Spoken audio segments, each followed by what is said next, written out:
வணக்கம் நண்பா. IOCL requirement வந்து பார்த்தீங்கன்னா 2025 246 ஜூனியர் ஆப்ரேட்டர் போஸ்ட் வந்திருக்கு. இந்த ஜூனியர் ஆப்ரேட்டர் போஸ்ட் வந்து பார்த்தீங்கன்னா அப்ளை பண்ணுறதுக்கு என்னென்ன குவாலிஃபிகேஷன் வேணும், என்ன கண்டிஷன்ஸ்லாம் கொடுத்துருக்காங்க, எல்லாமே இந்த வீடியோவில் வந்து பார்த்தீங்கன்னா ஸ்டெப் பை ஸ்டெப்பாக கிளியராக எக்ஸ்பிளைன் பண்ணியிருப்பேன். இந்த வீடியோ ஸ்கிப் பண்ணால் ஃபுல்லாக பாருங்கள். ஐஓசிஎல்ங்கிறது இந்தியன் ஆயில் கார்பரேஷன் லிமிடெட்னு சொல்லுவாங்க. அது ஷார்ட்டாக வந்து பார்த்தீங்கன்னா ஐஓசிஎல்னு நம்ம சொல்கிறோம். இந்த ஐஓசிஎல்லில் வந்து பார்த்தீங்கன்னா 246 வேகன்சியும் வந்து பார்த்தீங்கன்னா உங்களுக்கு போஸ்ட் கோடு மாதிரி கொடுத்துருக்காங்க. ஜூனியர் ஆப்ரேட்டர் கிரேட் 1 எல்லாமே ஒன்று சொல்லி கொடுக்குறோம். போஸ்ட் கோடுன்னு சொல்லி கொடுத்து பார்த்தீங்கன்னா 101 102 இந்த மாதிரி வந்து பார்த்திங்கன்னா உங்களுக்கு 2 4 இந்த மாதிரி வேகன்சி பிரித்து கொடுத்துருக்காங்க. அந்த போஸ்ட் கோடெலாம் வந்து பார்த்திங்கன்னா நோட்டிஃபிகேஷனை ஃபுல்லாக செக் பண்ணுங்கள், அப்போ தான் தெரியும். அவங்களுடைய வெப்சைட்டில் நான் லிங்க் கொடுக்குறேன்னு செக் பண்ணி பாருங்கள், அப்போ தான் தெரியும்.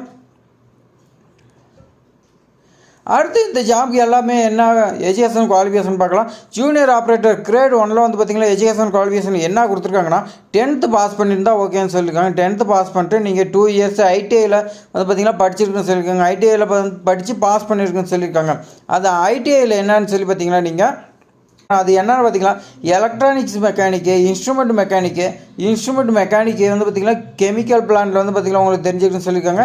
Electrician, machinist, fitter, mechanic operator, electronic communication system இதெல்லாம் வந்து பார்த்திங்கன்னா உங்களுக்கு தெரிஞ்சுக்கணும்னு சொல்லியிருக்காங்க. அதே மாதிரி பார்த்திங்கன்னா ஒயர்மேனு, மெக்கானிக்கல் இண்டஸ்ட்ரி எலக்ட்ரானிக்ஸ்லாம் உங்களுக்கு தெரிஞ்சுக்கணும்னு சொல்லியிருக்காங்க. இன்ஃபர்மேஷன் டெக்னாலஜி, ஐடின்னு அண்டு இஎஸ்எம்னு சொல்லி பார்த்திங்கன்னா உங்களுக்கு இருக்குன்னு சொல்லியிருக்காங்க. அதே மாதிரி பார்த்திங்கன்னா ஒர்க்கே எக்ஸ்பீரியன்ஸ் எவ்வளோ கேட்டிருக்காங்கன்னு பார்த்திங்கன்னா மினிமம் 1 years கேட்டிருக்காங்க.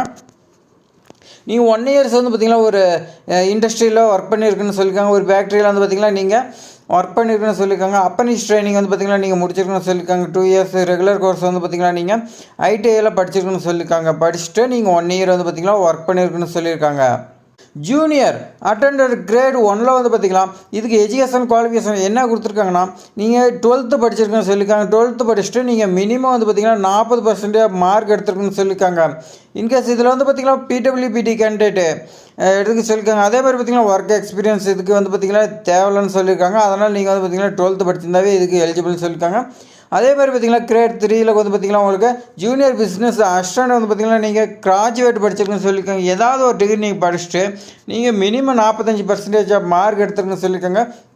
பிடபிள்யூபிடி கேண்டிடேட் வந்து பார்த்திங்களா.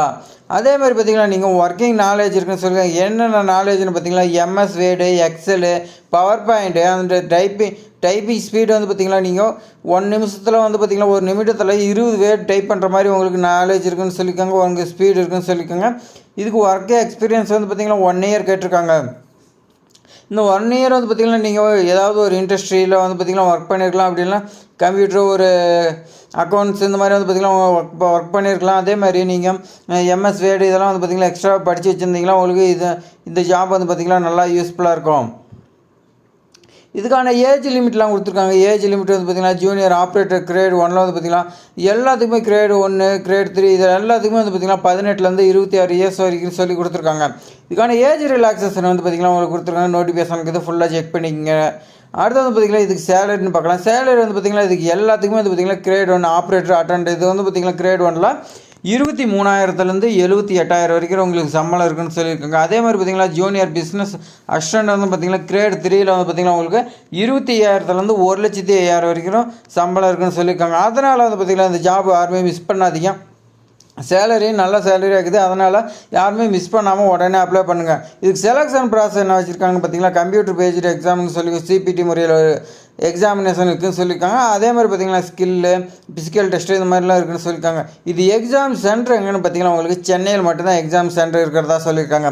இது அப்ளை பண்ணுறதுக்கான அப்ளிகேஷன் ஃபீஸ் வந்து பார்த்திங்கன்னா எஸ்சி எஸ்டி கேண்டிடேட்டு பிடபிள்யூ இவங்களுக்குலாம் இல்லைன்னு சொல்லியிருக்காங்க. அதேமாதிரி அதர் கேட்டகரிக்கு 300 சொல்லியிருக்காங்க.